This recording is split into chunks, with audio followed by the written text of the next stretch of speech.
Hello, good morning student. अपन राजस्थानी शैली के बारे में पढ़ रहे थे। तो चैप्टर 3 में पार्ट 2 मैंने अपलोड कर लिया था। अब थर्ड पार्ट है अपना राजस्थानी शैली का वर्गीकरण, यानी राजस्थानी शैली को कितने भागों में बांटा गया है उसके बारे में बात करते हैं।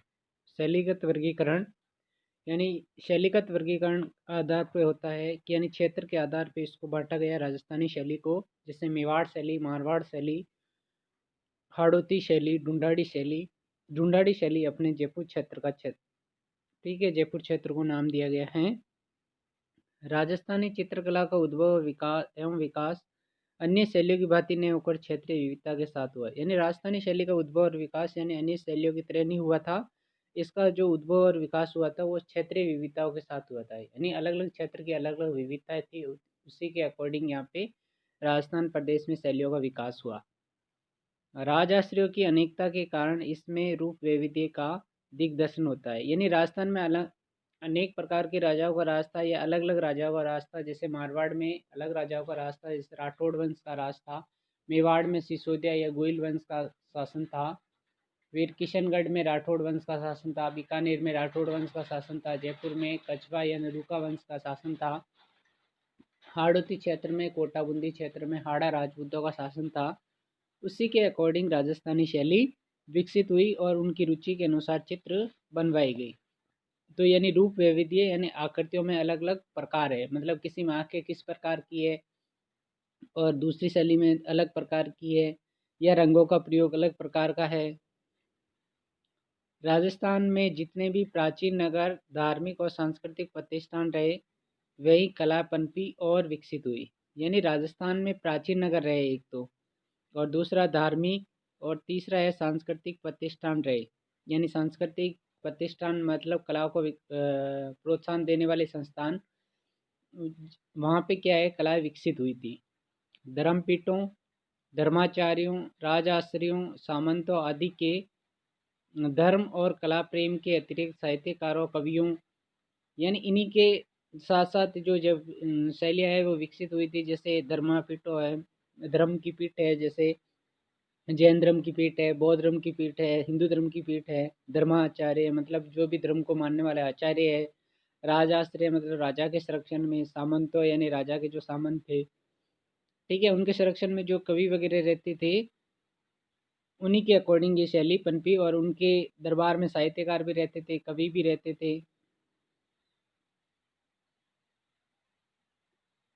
धर्म एवं कला के अतिरिक्त साहित्यकारों, कवियों, चित्रकारों, संगीतज्ञों, शिल्पाचार्यों आदि के महत्वपूर्ण योगदान से राजस्थानी शैली अनेक रियासती उप शैलियों में विकसित हुई।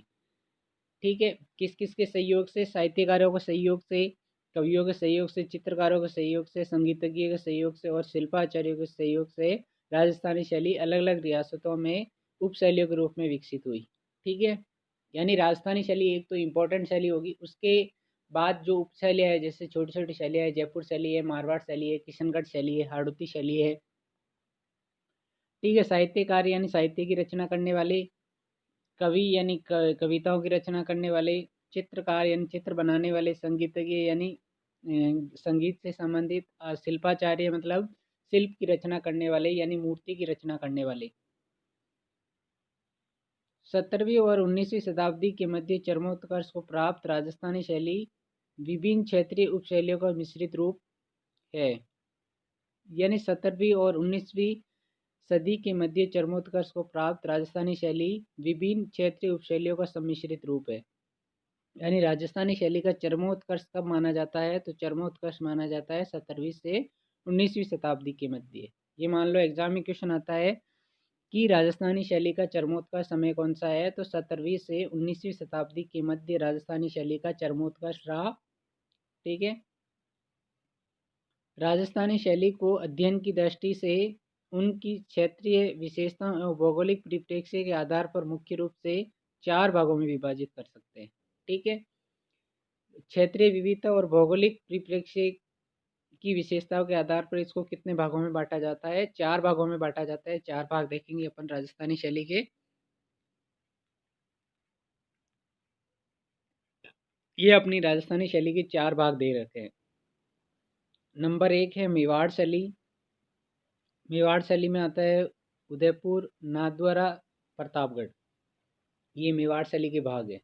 मान लो एग्जाम में क्वेश्चन आए राजस्थानी शैली की उपशैलियों के नाम बताइए, तो राजस्थानी शैली की उपशैली कौन सी है? मेवाड़ है, मारवाड़ है, हाड़ौती है और ढूंढाड़ी है। अब क्वेश्चन मान लो इस तरीके से आ जाए, मेवाड़ शैली की उपशैलियाँ कौन कौन सी है? तो मेवाड़ शैली की उपशैलियाँ कौन कौन सी है? एक तो उदयपुर है, दूसरा नाथद्वारा है, तीसरा प्रतापगढ़ है। ठीक है, ये मेवाड़ की उपशैली है। ऐसे ही प्रकार मारवाड़ की उपशैली जोधपुर, बीकानेर, किशनगढ़, नागौर, सिरोही। मारवाड़ शैली, तो मारवाड़ शैली है जोधपुर, बीकानेर, किशनगढ़, नागौर, सिरोही। यानी ये जैसलमेर से लेके किशनगढ़, बीकानेर तक का जो एरिया है वो सारा मारवाड़ में आता है, और उदयपुर के आसपास का एरिया वो सारा इसमें आता है मेवाड़ शैली में। चित्तौड़ भी मेवाड़ में ही आता है। फिर है हाड़ौती, तो हाड़ौती में कोटा, बूंदी और झालावाड़ यही जगह है। झालावाड़ भी कोटा बूंदी का ही क्षेत्र था पहले। ठीक है, ढूंढाड़ी शैली, तो ढूंढाड़ी में जयपुर के आसपास का जो एरिया है वो ढूंढाड़ी शैली आता है। तो जयपुर, उनियारा, अलवर, शेखावाटी। उनियारा एक ठिकाने का नाम है। किसका नाम है? उनियारा ठिकाने का नाम है। एट प्रेजेंट टाइम में ये कहाँ पे हैं? तो एट प्रेजेंट टाइम में ये अपने हैं, एट प्रेजेंट टाइम में ये कहाँ पे हैं अपना, जो उनियारा ठिकाना है तो ये टोंक में है। ठीक है, टोंक डिस्ट्रिक्ट में आता है उनियारा। अलवर, फिर शेखावाटी। शेखावाटी में मुख्य रूप से 3 जिले आते हैं। शेखावाटी में कौन कौन से? सीकर, चूरू, सीकर, चूरू और झुंझुनू।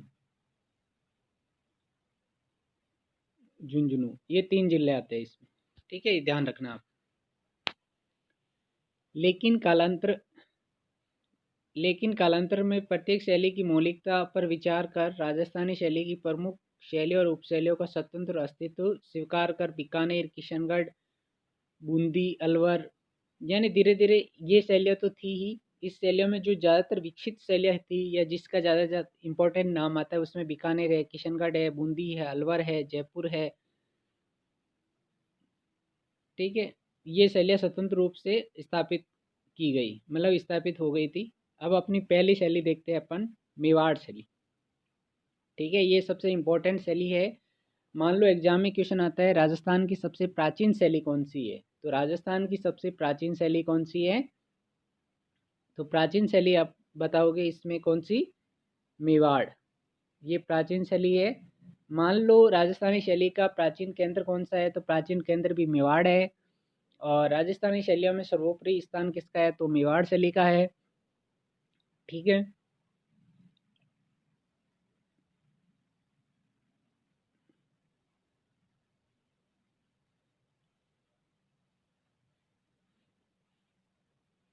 अब आगे अपन इसमें देखते हैं राजस्थानी चित्रकला में मेवाड़ शैली का सर्वोपरि स्थान है। ठीक है, राजस्थानी चित्रकला में किसका सर्वोपरि स्थान है? तो मेवाड़ शैली का सर्वोपरि स्थान है। ये मैंने आपको पहले इसमें बता दिया था, मेवाड़ शैली का इसमें सर्वोपरि स्थान है।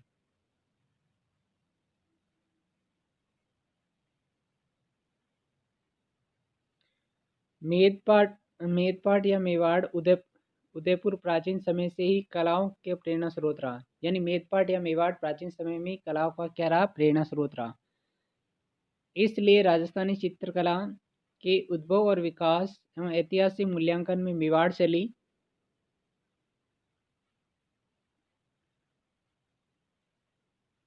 शैली महत्वपूर्ण भूमिका रही है। यानी अपन देखें तो मेवाड़ का नाम क्यों पड़ा? तो मेवाड़ का नाम पड़ा था, मेदपाट या मेवाड़ का नाम क्यों पड़ा था कि उदयपुर के आसपास मेर जाति के लोग या मेव जाति के लोग रहते थे, जिसके कारण इस क्षेत्र को मेरवाड़, ठीक है, फिर मेवाड़ इसका सही शुद्ध नाम किया गया मेदपाट। यानी पाट का मतलब होता है कोई क्षेत्र, ठीक है, एरिया, और वार्ड का मतलब भी कोई क्षेत्र या एरिया होता है।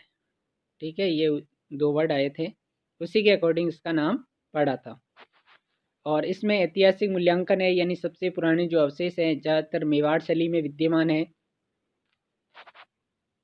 मेवाड़ का इतिहास वीरता, स्वतंत्रता व समर्थ सांस्कृतिक विरासत की रक्षा व धर्म के संरक्षण के लिए प्रसिद्ध रहा। ठीक है, मेवाड़ का इतिहास किसके लिए प्रसिद्ध है? वीरता के लिए प्रसिद्ध है, स्वतंत्रता के लिए प्रसिद्ध है और कला की रक्षा के लिए प्रसिद्ध है। जैसे महाराणा कुंभा हुए थे तो महाराणा कुंभा ने बहुत सारे ग्रंथ लिखे भी थे और अपने दरबारियों से लिखवाए भी थे। और उन्होंने आर्किटेक्ट मतलब वास्तुकला का निर्माण भी करवाया था। वास्तुकला में मतलब उन्होंने दुर्ग या किले बनवाए थे। फिर बाद में जैसे जगत सिंह हुए थे तो जगत सिंह के समय यानी चित्रकारी का ज़्यादातर यहाँ पे विकास हुआ था। जगत सिंह का समय मेवाड़ शैली का स्वर्ण काल कहलाता है। ठीक है, मान लो एग्जाम में क्वेश्चन आ जाए मेवाड़ की स्थापत्य कला का स्वर्णकाल किसके समय रहा, तो स्थापत्य कला या वास्तुकला का जो स्वर्णकाल रहा था वो राणा कुंभा के समय रहा था। और मान लो क्वेश्चन आपको चेंज कर दिया जाए, क्वेश्चन इस प्रकार आ जाए कि मेवाड़ शैली का स्वर्णकाल चित्रकला की दृष्टि से, या मेवाड़ सीधा यही पूछा जाए मेवाड़ शैली का स्वर्णकाल किसका है, अपन चित्रकला के स्टूडेंट है तो आप जगत सिंह फर्स्ट करोगे। आगे देखते हैं। विपत्तियों और बाधाओं से विचलित हुए बिना धर्म, कला व संस्कृति की रक्षा मेवाड़ सदैव अग्रणी रहा। यानी मेवाड़ इसमें सदैव अग्रणी रहा। उसमें विपत्तियाँ आई थी, बाधा आई थी। बाधा और विपत्तियाँ क्यों आई थी, वो मुगलों के कारण आई थी। यानी मुगल यहाँ पे लगातार युद्ध कर रहे थे। ठीक है, महाराणा प्रताप और अकबर की जो लड़ाई हुई थी हल्दी घाटी के बीच में, वो तो आपने पढ़ा ही होगा। यानी अकबर वहाँ पे लड़ने नहीं आया था, उस समय सेनापति था उसका मान सिंह। पर युद्ध किसने करवाया था, अकबर ने ही करवाया था। वास्तु, साहित्य, संगीत और कला के प्रति राणा कुंभा के असीम प्रेम के उदाहरण कुंभलगढ़ के दुर्ग राजप्रसादों के रूप में आज भी विद्यमान है। ठीक है, कुंभलगढ़ के जो दुर्ग है उसका निर्माण करवाया था किसने, महाराणा कुंभा ने करवाया था। और महाराणा कुंभा यानी वास्तु, साहित्य, संगीत और कला सभी में रुचि लेता था। वास्तु का मतलब भवन निर्माण हो गया, साहित्य यानी कोई ग्रंथ वगैरह लिखना, संगीत यानी कला जो गाने से संबंधित, और कला यानी चित्रकला से है यहाँ पे संबंध। ठीक है, राजप्रसाद का मतलब होता है राजप्रासाद, इसका मतलब होता है राजा का महल। दो वर्ड होते हैं, एक तो होता है प्रसाद। ठीक है, प्रसाद तो जो मंदिरों में बांटी जाती है, और ये वर्ड अपना क्या है, प्रासाद। प्रासाद इसका अर्थ होता है महल। ठीक है, राज में राजप्रासाद किया हुआ है तो राजा का महल हो गया ये। आगे देखते हैं अपन। राणा सांगा। राणा सांगा 1509 से 1528 मुगलों के साथ सदैव संघर्षरत रहे। यानी मुगलों से वो सदैव संघर्ष करते रहे थे। कौन, राणा सांगा। ठीक है, राणा सांगा और बाबर के बीच में युद्ध हुआ था। कौन सा युद्ध हुआ था, खानवा का युद्ध हुआ था।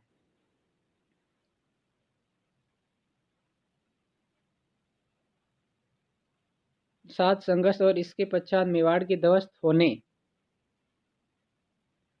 के पश्चात महाराणा उदय सिंह 1536 से 1572 द्वारा उदयपुर की स्थापना की।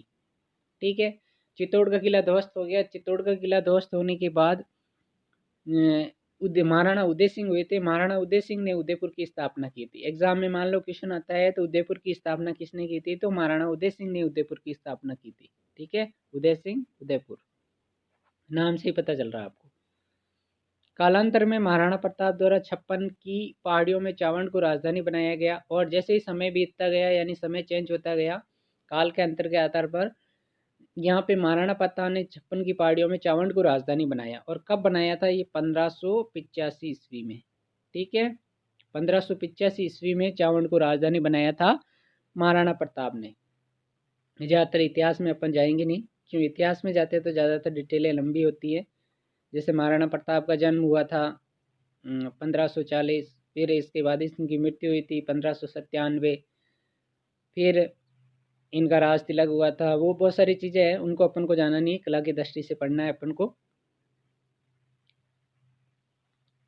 मुगलों से सदैव संघर्षरत रहने के उपरांत भी मेवाड़ के शासकों ने कलाओं को बराबर आश्रय प्रदान किया, जिसके फलस्वरूप कुंभलगढ़, चित्तौड़, उदयपुर, चावंड प्रारंभिक मेवाड़ के प्रमुख केंद्र रहे। ठीक है, यानी मुगलों से वो सदैव संघर्षरत रहे, फिर भी उन्होंने कला को बराबर प्रश्रय दिया था, आश्रय दिया था और कला को विकसित किया था। और जो मेवाड़ शैली के जो प्रारंभिक केंद्र थे या प्रारंभिक प्रमुख केंद्र थे वो initial centres of Mewar school. तो initial centres of Mewar school में कुंभलगढ़, चित्तौड़, उदयपुर, चावंड, ये चार जगह रहे थे। मान लो एग्जाम में क्वेश्चन आ जाए, मेवाड़ शैली के प्रमुख केंद्र कौन कौन से रहे थे। प्रारंभिक यानी इनिशियल मेवाड़ स्टाइल, यानी प्रारंभिक मेवाड़ स्टाइल या शुरुआत की जो मेवाड़ स्टाइल थी उसके प्रमुख केंद्र कौन कौन से रहे थे, तो कुंभलगढ़, चित्तौड़, उदयपुर, चावंड। फिर बाद में तो इसके नाथद्वारा भी इसका केंद्र बन गया था। ठीक है, नाथद्वारा श्रीनाथ जी के लिए प्रसिद्ध है।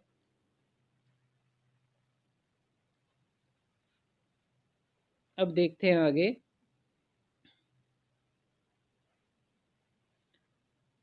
17वीं सदी में अमर सिंह प्रथम 1597 से 1620 द्वारा मुगलों की आंशिक अधीनता स्वीकारने के पश्चात मेवाड़ शैली पर मुगलिया प्रभाव परिलक्षित होने लगा। ठीक है, 17वीं सदी में क्या हुआ था, 1597 और 1620 के मध्य अमर सिंह प्रथम राजा बने थे। अमर सिंह प्रथम महाराणा प्रताप के सुपुत्र थे और उन्होंने अकबर की आंशिक अधीनता स्वीकार कर ली थी। मुगलों की आंशिक अधीनता स्वीकार कर ली थी और इन्होंने जो संधि की थी वो संधि की थी जहांगीर से।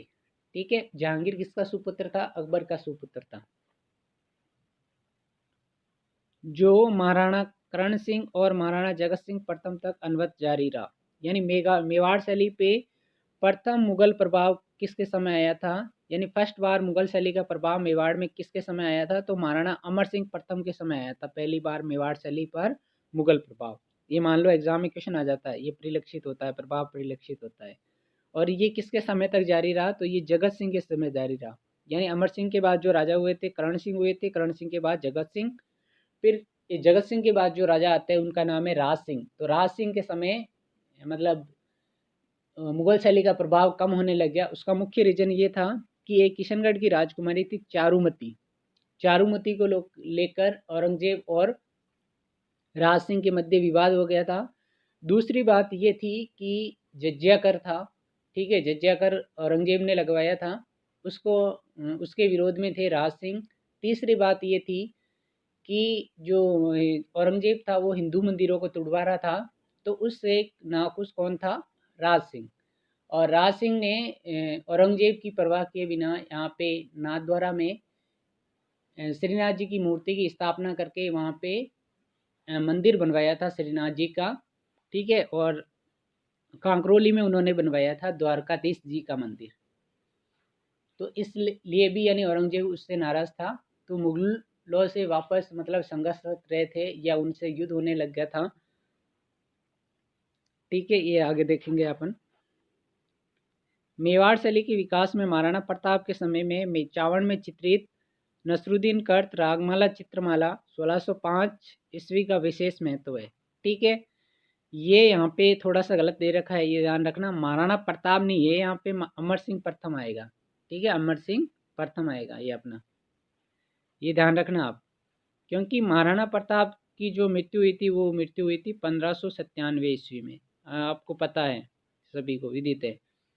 और इसके बाद जो नेक्स्ट ये समय यहाँ पे दे रखा है आपको। ठीक है, नेक्स्ट जो यहाँ का राजा बना था महाराणा प्रताप का सुपुत्र अमर सिंह प्रथम। तो अमर सिंह प्रथम के समय मेवाड़ शैली में एक ग्रंथ चित्रित किया गया था, उस ग्रंथ का नाम है रागमाला। ठीक है, ये कब चित्रित किया गया, 1605 ईस्वी में। और कहाँ चित्रित किया गया था, मेवाड़ चावंड में। चावंड उदयपुर के पास में जगह का नाम है, जहाँ पे महाराणा प्रताप ने नई राजधानी बनाया था चावंड को 56 की पहाड़ियों में। और इसके चित्रकार है नसरुद्दीन, चित्रकार नसरुद्दीन। नसरुद्दीन का नाम आपको कहीं पे निशारदीन भी मिलेगा। क्या मिलेगा, निशारदीन, दोनों सही है। ठीक है, नसरुद्दीन लिखो या निशारदीन लिखो, दोनों सही है। इतिहास की दृष्टि से अलग अलग बुक में आपको अलग अलग नाम मिलेंगे। अपनी बुक के अकॉर्डिंग आपको नसरुद्दीन करना है। मान लो एग्जाम में निशारदीन भी आ जाए तो भी सही है।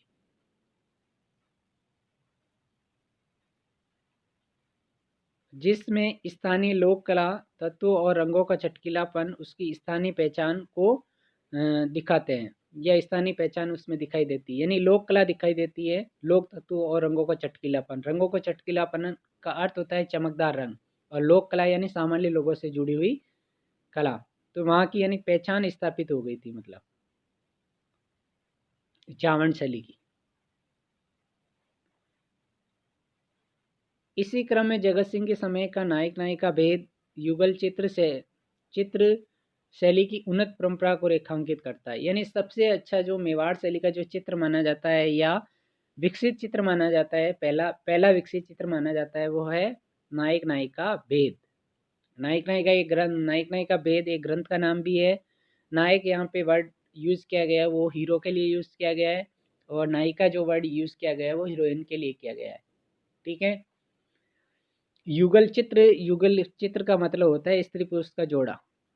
ये जगत सिंह के समय बनाया था ये चित्र नायक नायिका भेद।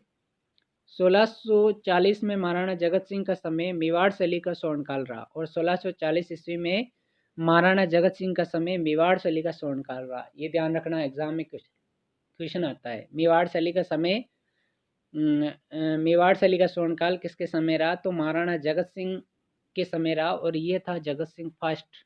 ये भी ध्यान रखना, आपको कंफ्यूज करेगा। और वो था ऊपर अमर सिंह फर्स्ट। इस समय जहांगीरकालीन मुगल शैली का प्रभाव और वल्लभ संप्रदाय के प्रभाव स्वरूप कृष्ण के प्रति अनुराग अपने चरम पर था। यानी यहाँ पे जो प्रभाव दिखाई देता है वह प्रभाव किसका दिखाई देता है? जहांगीरकालीन मुगल कला का।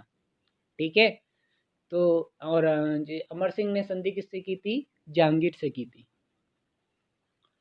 और उसके साथ साथ जहांगीरकालीन कला के प्रभाव के साथ साथ वल्लभ संप्रदाय का प्रभाव दिखाई देता है। वल्लभ संप्रदाय में कृष्ण को मुख्य अनुराग चरम पे था। वल्लभ संप्रदाय भगवान कृष्ण से संबंधित ही है। ठीक है। श्रीनाथ जी और कृष्ण एक ही है, भगवान कृष्ण के ही रूप हैं श्रीनाथ जी भी।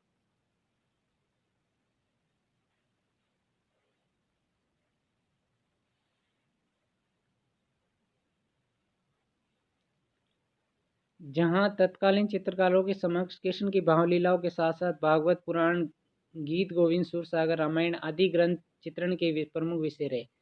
यानी कृष्ण की लीलाओं के साथ साथ यहाँ पे भागवत पुराण एक, ठीक है, दूसरा गीत गोविंद, तीसरा सूरसागर और चौथा रामायण, इनको भी यहाँ पे चित्रित किया गया था। 1648 में शाहबुद्दीन द्वारा चित्रित भागवत पुराण के 4 स्कंदों के 123 चित्र अत्यधिक महत्व के हैं, जिनमें जोगिया, पीला, लाल, हरा, नीला रंग विशेष रूप से प्रयुक्त हुआ है। यानी 1648 में एक चित्र चित्रित किया गया था, उस चित्र का नाम है भागवत पुराण। ठीक है। इसके चित्रकार का नाम है साहिबदीन, और इसमें कितने चित्र है? 123 चित्र है। और कितने स्कंदों में बटा हुआ है, यानी कितने भागों में बटा हुआ है? तो 4 भागों में बटा हुआ है। और इसमें कौन से रंग प्रयुक्त किए गए? तो जोगिया, पीला, लाल, हरा और नीला, इन रंगों को प्रयुक्त किया गया। ठीक है। 4 रंग, पीला, लाल, हरा, नीला, इन रंगों का प्रयोग किया गया। आगे देखते हैं अपन। इसके अतिरिक्त मनोहर द्वारा चित्रित 1649 ईस्वी में रामायण, गीत गोविंद और 1650-51 में चित्रित सूरसागर नामक ग्रंथ आदि जगत सिंह के कला प्रेम की पुष्टि करते हैं। ठीक है। जगत सिंह के कला प्रेम की पुष्टि और कौन से ग्रंथ करते हैं? तो उसमें ग्रंथ आता है एक तो रामायण। रामायण चित्रित किया गया था 1649 ईस्वी में। गीत गोविंद चित्रित किया गया था 1650-51 ईस्वी में। और इसके बाद जो ग्रंथ है, सॉरी, इसमें ध्यान रखना, रामायण चित्रित किया गया 1649 ईस्वी में, गीत गोविंद चित्रित किया गया था 1649 ईस्वी में, और सुरसागर ग्रंथ के चित्र बनाए गए थे 1650-51 ईस्वी में। और ये किसके समय बनाए गए थे? महाराणा जगत सिंह के समय बनाए गए थे, और इनके चित्रकार थे मनोहर। इसके अतिरिक्त रीतिकालीन साहित्य से प्रभावित होकर श्रृंगार प्रधान विषयों के रूप में बारहमासा, ऋतु वर्णन, नायक नायिका भेद और रागमाला आदि विषयों पर आधारित सुंदर चित्रण मेवाड़ शैली में अधिक हुआ। ठीक है। रीतिकालीन साहित्यों का यहाँ पे चित्रण किया गया, उसमें श्रृंगार प्रधान चित्र बनाए गए थे। रीतिकालीन प्रेम से संबंधित ग्रंथ होता है, उसमें नायक नायिकाओं को ज़्यादातर यहाँ पे चित्रित किया जाता है। बारह मासा में हिंदी पंचांग के जो 12 महीने होते हैं, चैत्र, वैशाख, ज्येष्ठ, आषाढ़, तो इसमें क्या होता है? 12 मासा में नायक नायिका को वियोग की अवस्था में दिखाया जाता है। फिर है ऋतु वर्णन। ऋतु वर्णन में जो हिंदी अपनी 6 ऋतुएं होती है, जैसे हेमंत, बसीर, शिशिर, शरद, जो बसंत, ये जो ऋतुएं होती है, उस ऋतु के अकॉर्डिंग यहाँ पे नायक नायिका को चित्रित किया जाता है। और ऋतु वर्णन में नायक नायिका को संयोग की अवस्था में दिखाया जाता है। यानी 12 मासा में तो वियोग की अवस्था में, वियोग का मतलब होता है नायक नायिका अलग है पर मिलने के लिए कोशिश कर रहे हैं पर मिल नहीं पा रहे हैं, ठीक है, किसी कारणवश। और ऋतु वर्णन में क्या है, नायक नायिका दोनों साथ साथ है। और नायक नायिका भेद ये भी नायक नायिका से संबंधित है, उनकी प्रेम कहानियों से संबंधित है। रागमाला ये भी प्रेम कहानियों से संबंधित है। इसमें राधा कृष्ण की प्रेम लीलाओं को यहाँ पे वर्णन किया गया है रागमाला में।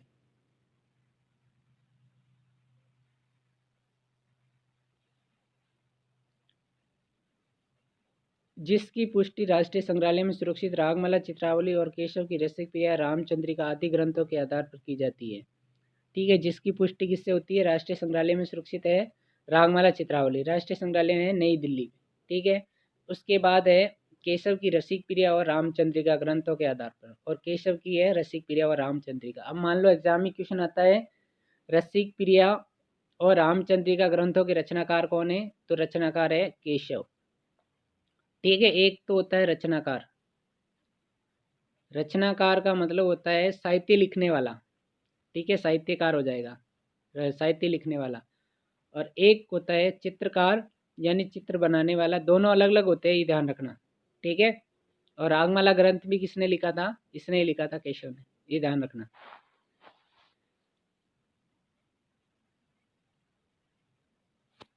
अब आगे देखते हैं इसमें।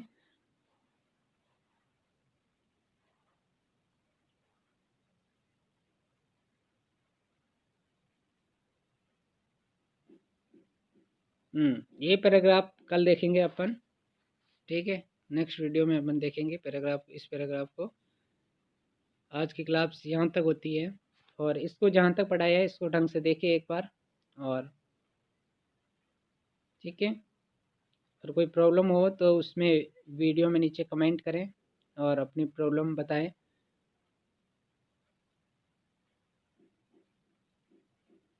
ये अपन ने पढ़ा दिया था पूरा। ठीक है, अब जो अपना जो टॉपिक बचेगा उस टॉपिक में राज सिंह आएगा। जगत सिंह का अपना कला प्रेम कंप्लीट हो गया था, अब राज सिंह आएगा। राज सिंह के बाद का फिर थोड़ा सा समय है नाथ द्वारा शैली, तो ये अपना बड़ा है, इसको कल ही लेंगे, फिर अलग अलग दो पार्टों में आप भूल जाएंगे। ये नाथ द्वारा शैली का चित्र है।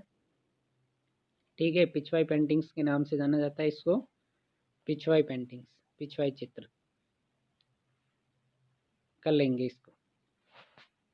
ओके।